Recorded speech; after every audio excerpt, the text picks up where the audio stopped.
স্বাগত জানাচ্ছি ডিবিসি খেলা দুনিয়া দেশ বিদেশের খেলাধুলার নানা খবর নিয়ে আপনাদের সাথে আছি তাসওয়ার নাফি। কিছু সংবাদের বিশ্লেষণে আলোচনা করতে আমাদের সাথে স্টুডিওতে আছেন ক্রীড়া সাংবাদিক সেকান্দার আলী। আপনাকে স্বাগত জানাচ্ছি ডিবিসি খেলার দুনিয়ায়। আরমান হাসান, আমরা কথা বলছিলাম আরমানের সাথে, তিনি জানাচ্ছিলেন মিরপুর টেস্টের খবর। আমরা দর্শক শুরুতে বলছিলাম আলোচনা করতে আমাদের সাথে স্টুডিওতে আছেন ক্রীড়া সাংবাদিক সেকান্দার আলী, আমরা যুক্ত হতে চাই তার সাথে। সেকান্দার আলী, আপনার সাথে প্রথমেই বলতে চাই মুশফিকুর রহিম আজকের প্রধান খবর শিরোনামে যেটা আছে এবং থাকবে, এবং গতকাল থেকে যেটা আলোচনার বিষয়, মুশফিকের এই সেঞ্চুরি ঘিরে অ্যাজ এ সিনিয়র জার্নালিস্ট হিসেবে আপনার কাছে কেমন লেগেছে এই অর্জনটা? বিং এ বাংলাদেশি সাংবাদিক, বাংলাদেশের যে কোনো অর্জনই আমাদেরকে আসলে আন্দোলিত করে, কিন্তু সেই জায়গা থেকে যদি আমি চিন্তা করি যে মুশফিকুর রহিম এই যে ১০০তম টেস্ট খেলছেন, এটা কিন্তু বাংলাদেশের জন্য বিরাট মাইলফলক। বিং এ জার্নালিস্ট, আমার এটা কাভার করতে পারা, আপনার এটা কাভার করতে পারাও একটা গর্বের বিষয়। কবে আবার ১০০ টেস্ট কে খেলবে আমরা জানি না। এর সঙ্গে তিনি যে সেঞ্চুরি করলেন, এই যে রেকর্ড, দুটো রেকর্ড হলো একই সঙ্গে, অর্থাৎ একটা দেশের ক্রিকেটে একজন ১০০তম টেস্ট খেললেন এবং সেই টেস্টে তিনি সেঞ্চুরি করলেন। এই দুটো টার্গেট দিয়ে গেলেন ভবিষ্যৎ প্রজন্মের জন্য। মুমিনুল্লাহ কিংবা অন্য কেউ এই রেকর্ড ভাঙতে পারবে কি না সেটা কিন্তু একটা দেখার বিষয়। তার আগে আমরা বলবো যে এই যে গর্ব, এই বাংলাদেশের ক্রিকেট একটা ফান, ক্রিকেট একটা বিনোদন, কিন্তু তারপরেও এটা যেহেতু আন্তর্জাতিকভাবে একটা প্রদর্শনীর জায়গা, আন্তর্জাতিকভাবে দেশকে রিপ্রেজেন্ট করার জায়গা, সুতরাং এই রেকর্ডগুলো খুব ইম্পর্ট্যান্ট এবং গুরুত্বপূর্ণ। এই দিক থেকে মুশফিকের এই অর্জনকে আমরা সাধুবাদ জানাই, তাকে অভিনন্দন জানাই। তিনি এরকম একটা ম্যাচ খেললেন, এত বছর ২০ বছর সার্ভিস দিলেন বাংলাদেশ দলকে, তার সঙ্গে সঙ্গে তিনি এই ১০০তম টেস্টে ১০০ রান করে, অর্থাৎ ইনিংসে ১০০ রান করে তিনি যেটা করলেন সেটা হচ্ছে আমাদেরকে আনন্দ উপহার দিলেন। খালেদ মাহমুদ সুজন কয়েকদিন আগে একটা ইন্টারভিউতে দেখেছি আমি, তিনি বলেছিলেন যে মুশফিকের ১০০তম টেস্টে আশা করব তিনি সেঞ্চুরি দিয়ে, মানে অর্থাৎ শতক দিয়ে উদযাপন করবেন। সেটা তিনি করেছেন, তিনি কথা রেখেছেন। আমরাও চাই তিনি আরও বেশি দিন ক্রিকেট খেলেন, আরও ২ বছর অন্তত খেলে বাংলাদেশ দলকে আরও উচ্চতায় নিয়ে যান এবং তার যে ব্যক্তিগত অর্জনগুলো সেই অর্জনকে আরও সমৃদ্ধ করেন। মুশফিক যখন শুরু করেছিলেন সেই ২০ বছর আগে, তখন তো আপনি নিশ্চয়ই তাকে দেখেছেন, সেই লর্ডসের শুরুটা, সেই সময়ে দেখে কি আপনার বা সেই সময়টার সময় কি মনে হয়েছে যে বাংলাদেশের কেউ ১০০টি টেস্ট খেলবে? এত কম টেস্ট খেলি আমরা অন্যান্য দেশের তুলনায়, অস্ট্রেলিয়া, ইন্ডিয়া বা ইংল্যান্ডের তুলনায়, সেই জায়গা থেকে কেউ ১০০টি টেস্ট খেলবে সে সময় কোনো ধারণাই ছিল কিনা আপনাদের? এটা কল্পনাই করা যায় না। আমরা তখন একটা বড় জাতীয় দৈনিকে তখন চাকরি করি আমি, সেই জায়গা থেকে আমি তখন লর্ডসে আমাদের একজন কাভার করতে গেলেন, সেটা আমরা জানলাম। আমরা এরকম এতেই যে তার অভিষেক হচ্ছে, একটা ছোট্ট ছেলে যার চেহারার মধ্যে কৈশোরের ছাপ তখনও লেগে আছে, বিকেএসপির স্টুডেন্ট, তো সেই রকম একটা ছেলে যখন এরকম অভিষেক করে, এত বাচ্চা কি খেলবে, কতটা এই চাপ নিতে পারবে, লর্ডসের মতো জায়গায় অভিষেক, এই দুশ্চিন্তাই তখন আমাদের ঘুম হারাম। তার মধ্যে যখন সে অভিষেক করলো, গতকাল সাকিবের একটা স্ট্যাটাস আপনারা দেখেছেন কিনা আমি জানি না, সেই স্ট্যাটাসে তিনি লিখেছেন মুশফিক যখন অভিষেক করলো, তার সেই অভিষেক টেস্টের প্রতিটা বল তিনি রিফ্রেশ রুম, যেটা টিভি রুম বলে আমাদের, সেই বিকেএসপিতে, তো সেই টিভি রুমে বসে প্রত্যেকটা বল দেখেছেন। এবং বয়সভিত্তিক দলে মুশফিক ছিলেন সাকিবের ক্যাপ্টেন।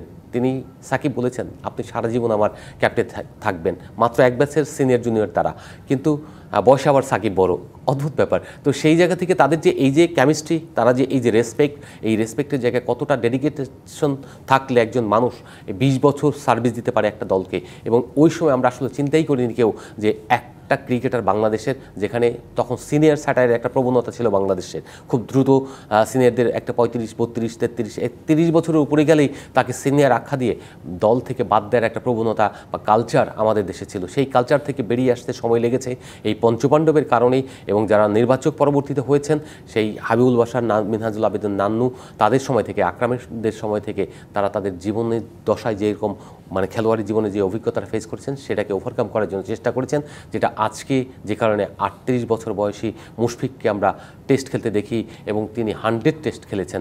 আমরা অদূর ভবিষ্যতে আশা করব যদি তার ফর্ম থাকে তিনি ৪২ বছরে খেলবেন। যদি মিসবাহ উল হকরা খেলতে পারে, বাংলাদেশের কেন মুশফিকরা খেলতে পারবেন না?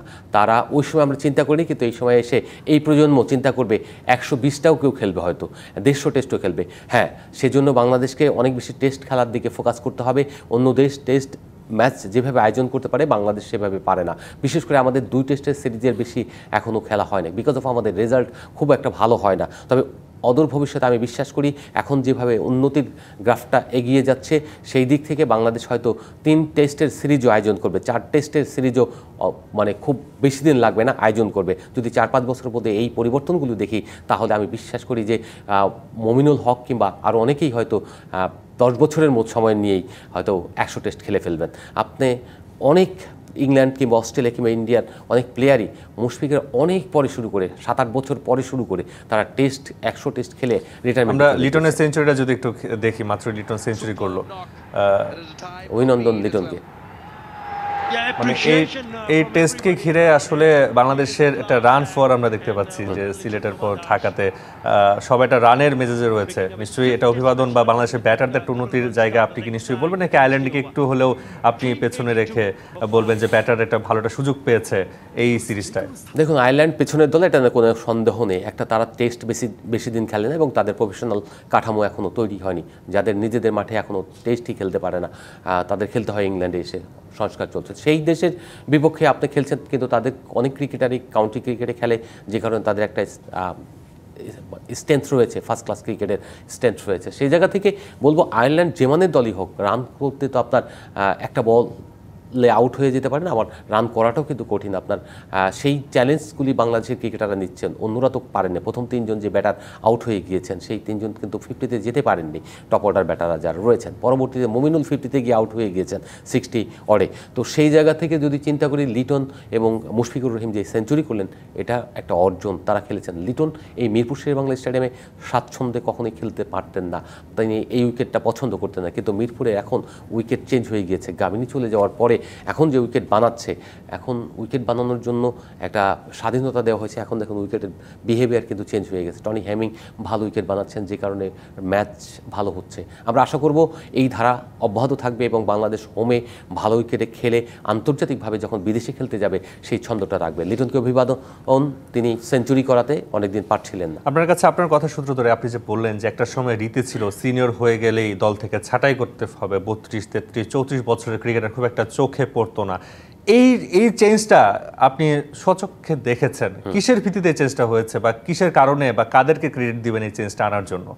এই চেঞ্জটা আনার জন্য দুই ধরনের মানুষকেই দেবো। প্রথমত 5 জন ক্রিকেটারকে আমি সবচেয়ে বেশি ধন্যবাদ দেবো, কারণ তারা যখন ফর্মে রয়েছেন, তারা যখন টানা ক্রিকেট খেলে গিয়েছেন, আপনার জানেন মাশরাফি বিন মুর্তজা, তামিম ইকবাল, সাকিব আল হাসান, মুশফিকুর রহিম এবং মাহমুদুল্লাহ, এই 5 জন ক্রিকেটার পুরো বাংলাদেশের এই সিনারিগুলো চেঞ্জ করে দিয়েছেন, কাঠামোকে অন্য উচ্চতায় নিয়ে গিয়েছেন, যে কারণে আজকে দেখবেন 33 ম্যাক্স অনেক প্লেয়ার কিন্তু 32-33। আগে বাংলাদেশের সাকিবরা যখন প্রথম দিকে এসেছেন, মুশফিকরা যখন এসেছেন, তখন কিন্তু বাংলাদেশের গড় অ্যাভারেজ ছিল 22, 23, 24। এইরকম একটা দল কোনোদিন আসলে ডেভেলপিং ছাড়া কত উন্নত হতে পারে না এবং ভালো ক্রিকেট খেলতে পারে না। এই ডেভেলপিং জায়গা থেকে এক্সপেরিয়েন্স জায়গায় পৌঁছাতে বাংলাদেশকে একটা ট্রানজেকশন পিরিয়ডের মধ্যে দিয়ে যেতে হয়েছে, মানসিকতায় পরিবর্তন আনতে হয়েছে। এই 5 জন ক্রিকেটার যেমন তাদের ধারাবাহিকতা রেখেছেন, তারা দিনে দিনে উন্নতি করেছেন এবং পারফরমেন্স শো করেছেন। সেই ক্ষেত্রে সিলেক্টর্স যারা ছিলেন, যারা বোর্ডে পরিচালক ছিলেন, তাদেরকে পুশ করেছেন, বাধ্য করেছেন যে তোমরা আমাদেরকে দলে নাও। তারা যখন রয়েছেন, এখন অন্যরা আলটিমেটলি তাদের পেছনে বয়স সিনিয়র হয়ে, অভিজ্ঞ হয়ে এখন দলে জায়গা করে নিয়েছেন। এই পরিবর্তনটা এখন অপরিবর্তনীয় থাকবে এবং আমরা অদূর ভবিষ্যতে দেখব যে 40-এর কোটা পেরিয়েও কেউ এখানে টেস্ট খেলবেন কিংবা কোনো একটা ফরম্যাট খেলবেন। মুশফিক অনেক সিনিয়র ক্রিকেটার, মুশফিক টেস্টে যে অর্জনটা করেছেন সেটা ভবিষ্যৎ যারা আসছে, কালকে বলছিলেন অনেকেই যে শান্ত, মিরাজ, লিটন, এরা মুশফিককে পথ প্রদর্শক হিসেবে দেখবে। তবে মুশফিকের কি বিষয় আপনি আলাদা করবেন যে বিষয়গুলো তারা নিলে তারা ভবিষ্যতে মুশফিকের চেয়েও বেটার ক্রিকেট বা অনেকদিন বাংলাদেশকে সার্ভিস দিতে পারবে? ডিসিপ্লিন সর্বপ্রথম হলো, যে কোনো মানুষের জন্য, যে কোনো প্লেয়ারের জন্য, যে কোনো পেশার লোকের জন্য তার ডিসিপ্লিন, একাগ্রতা খুব ইম্পর্টেন্ট। একাগ্রতা যদি না থাকে, নিবেদন যদি না থাকে, তাহলে আপনি কিন্তু ওই রকম সাকসেস হবেন না। আপনি দেখেন, আমি কয়েক সময় দেখেছি বিং এ মিডিয়া ম্যানেজার, কিছু বিপিএলে কাজ করেছিলাম, সেই সব জায়গায় দেখেছি তিনি, একই টিমে ছিলাম আমরা, সেই সব জায়গায় রাত 10টার পরে তিনি কদাচিৎ রাত জাগতেন, মানে বসে আড্ডা যখন হতো তামিম ইকবালের সঙ্গে, সেই আড্ডার টেবিল থেকে তিনি একটা সময় উঠে চলে যেতেন এবং তিনি পারেন না কখনোই।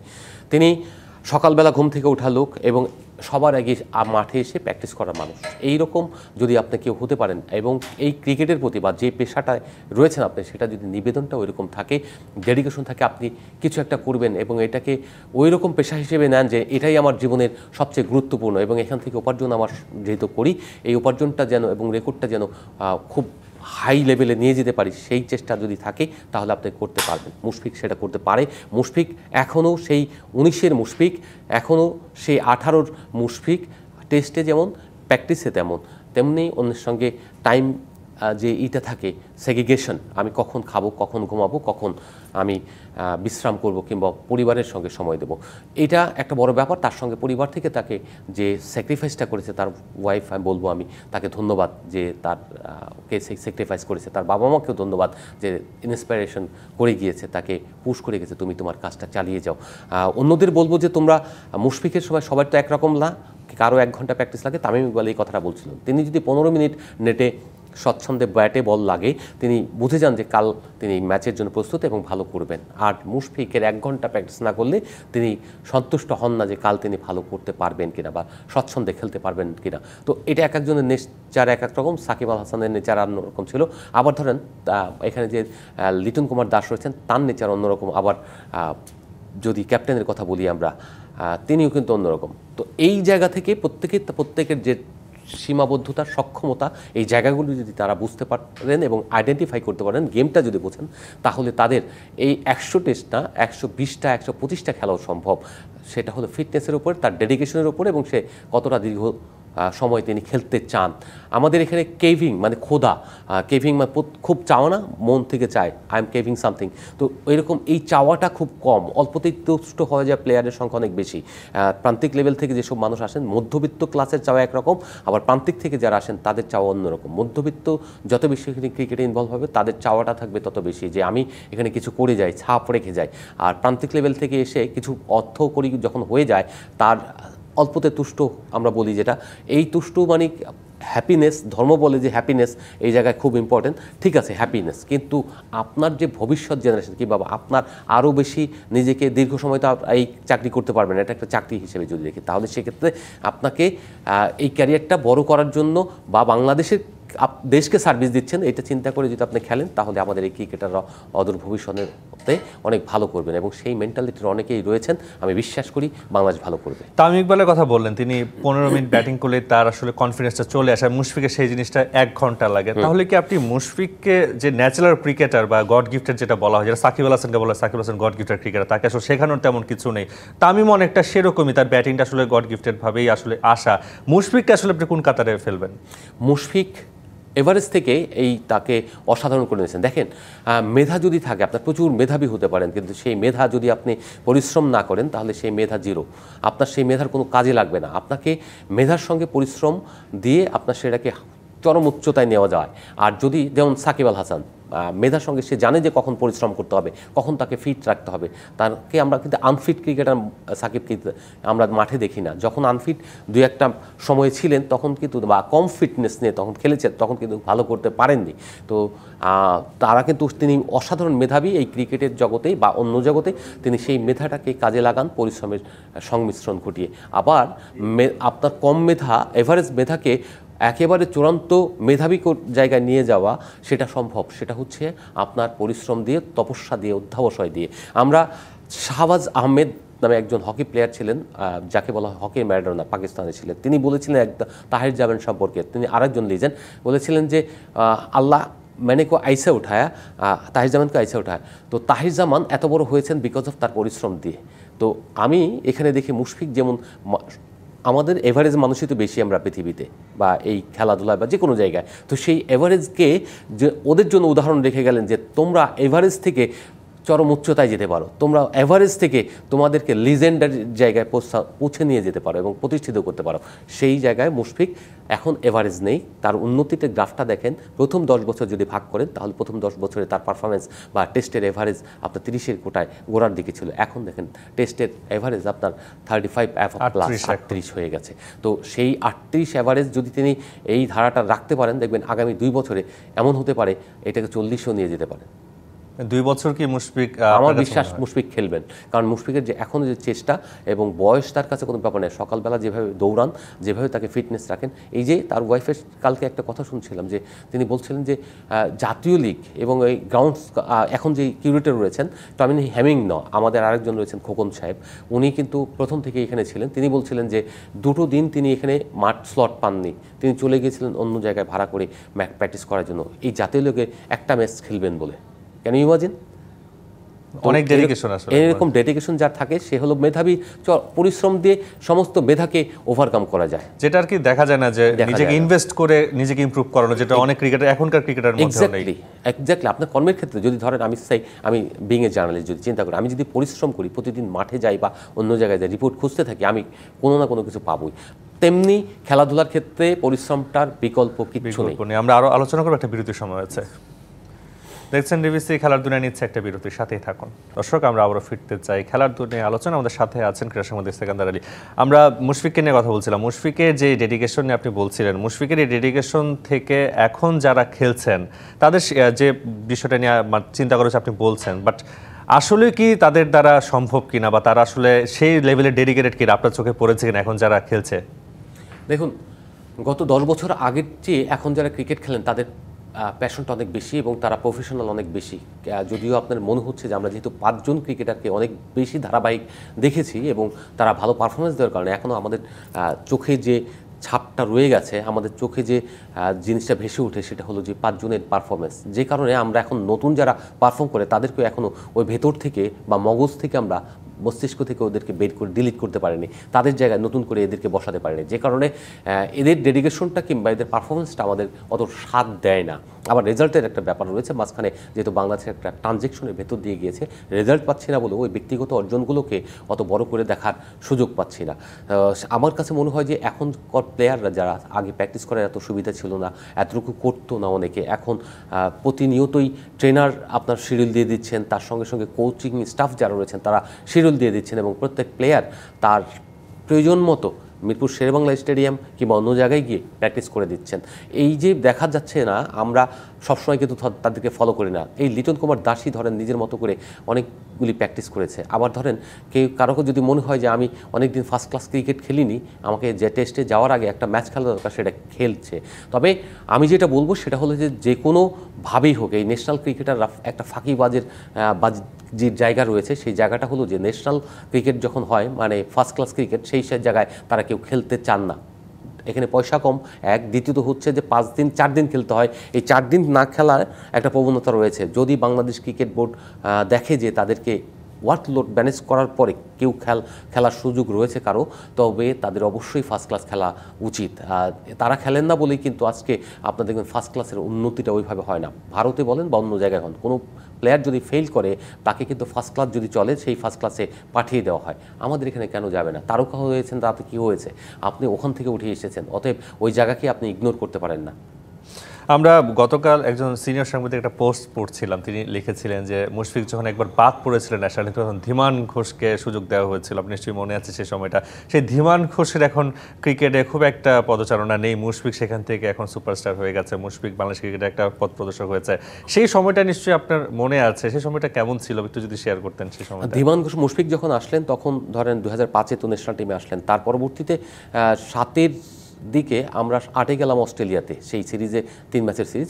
ওই সিরিজে আপনার ধীমান ঘোষ ছিলেন, তার আগে একটু করেছিলেন। ধীমান ঘোষ রাইজিং স্টার ছিলেন, মানে উদীয়মান, উইকেট কিপিংটা ভালো করতেন, মুশফিকের চেয়ে বেটার করতেন, তার সঙ্গে সঙ্গে লুক্রেটিভ, সব কিছু মিলিয়ে হাইটেড, সব কিছু মিলিয়ে ধীমান ঘোষের প্রতি একটা অ্যাট্রাকশন ছিল। কিন্তু তিনি সীমিত ওভারের ক্রিকেটে জায়গাটা পেয়েছিলেন। মুশফিক ফার্স্ট ক্লাস এই টেস্টে সেটা হচ্ছে হাবিবুল পাইলটকে, খালেদ মাসুদ পাইলটকে পুশ করছিলেন তাকে জায়গা ছাড়িয়ে দেওয়ার জন্য।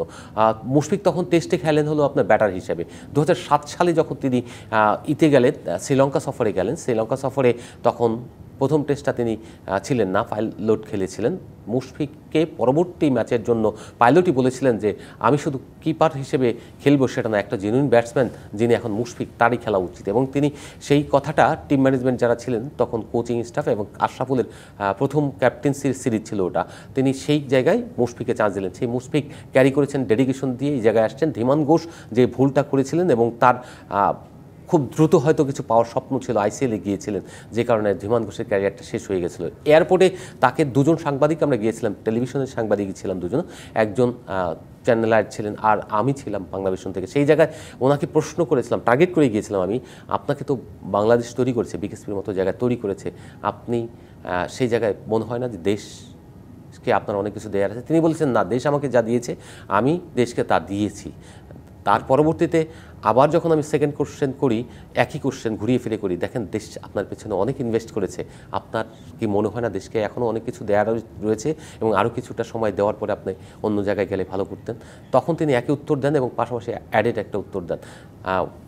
ওই স্টোরি আর কেউ করে নাই, আমি একাই করেছিলাম, কারণ আমার সহকর্মী আরেকজন যিনি ছিলেন তিনি রাগ করে আপনার সরে গিয়েছিলেন। আমি সেই ধীমান ঘোষকে আর ফিরতে দেখিনি, কারণ যে মানুষ চিন্তা করে যে দেশকে দেওয়া হয়ে গিয়েছে, আমি যখন এই অহংকারের জায়গায় পৌঁছে যাব তখন আমি আর কিছু দিতে পারবো না। ধীমান ঘোষ এখন দিনাজপুরে একটা একাডেমি চালান আর মুশফিকুর রহিম ওয়ার্ল্ড ওয়াইড সম্মানিত হন, রিকি পন্টিং তার জন্য শুভেচ্ছা বার্তা দেয়। আপনি চিন্তা করে দেখেন, ধীমান ঘোষের কিন্তু অনেক বড় ক্রিকেটার হওয়ার সুযোগ ছিল। ধীমান ঘোষ কিন্তু মুশফিকের জায়গায় থাকতে পারতেন, 100 টেস্ট তিনি খেলতে পারতেন। আনফর্চুনেটলি যার অহংকার আসে তিনি আর পারেন না। মুশফিকের ভিতরে অহংকার ছিল না, মুশফিক পেরেছে। একদম শেষ পর্যায়ে আছি, শেষ একটা প্রশ্ন জানতে চাই, পাইলট যেভাবে জায়গা ছেড়ে দিয়ে মুশফিককে সুযোগ দিয়েছিল, এই ট্র্যাডিশনটা এখন আপনি দেখেন কিনা, যে নিজের সময়টা শেষ হলে জায়গা ছেড়ে আরেকজনকে সুযোগ দেওয়ার? এটা আপনার বুঝতে হবে, মানুষ অনেকের জায়গা ছাড়তে চায় না এখনকার ক্রিকেটাররা। এই ধরেন আমাদের যারা পঞ্চপাণ্ডবের কথাই বলে, তাদেরকে পুশ করে সরিয়ে দিতে হয়েছে, এটা ভেরি আনফর্চুনেট। প্রত্যেকের জানতে হবে যে আমার কখন কল, ভেতরে কল। তামিম ইকবালকে শুধুমাত্র আমি ধন্যবাদ জানাই, তিনি লাস্ট যে তাকে বলা হয়েছিল যে ঈদ খেলেন আপনি, তো তিনি রাজি হননি। লাস্ট যে ঈদে ছিল, কয়েকটা সিরিজ ছিল বিপিএল, লাস্ট বিপিএল যেটা হয়েছিল ওই সময় কিন্তু তাকে প্রস্তাব দেওয়া হয়েছিল, প্রধান সিলেক্টর যিনি, তিনি ওখানে গিয়ে মিটিং করেছিলেন, তিনি বলেছেন না, আমার ডাক আমি শুনে গিয়েছি। তো এবার তামিমকে ধন্যবাদ এই কারণে, যদিও তার টি-20 এবং ওয়ানডে ছাড়ার বা অন্য ওয়ানডে না টেস্ট ছাড়ার বিষয়টা হলো ডিফারেন্ট ছিল, কিন্তু তিনি একটা কল তো শুনেছেন। মুশফিকরা ছাড়তে চান না কিংবা মাহমুদুল্লাহ ছাড়তে চান না, কিন্তু তার ছেড়েছেন, শেষ পর্যন্ত ছেড়েছেন, কিন্তু কলটা যদি তারা রাইট টাইমে পান তাহলে খুব ভালো হয়। আমি বিশ্বাস করি যে অদূর ভবিষ্যতে যারা আসবেন বা বর্তমান প্রজন্ম রয়েছেন, শুধুমাত্র লোভ না, জায়গা আঁকড়ে থাকার ব্যাপার না, আপনারা ছেড়ে দেবেন এবং বাংলাদেশ ক্রিকেট বোর্ডকে আরও প্রফেশনাল হতে হবে। যখন মনে হবে যে এই ক্রিকেটার আমি নতুন প্রজন্ম তৈরি করব অথবা ব্যাকআপ তৈরি করব, তাকে অল্টারনেট সুযোগ দেবো। আপনাকে অসংখ্য ধন্যবাদ আজকে আমাদের টিভিসি খেলাধুলায় আসার জন্য।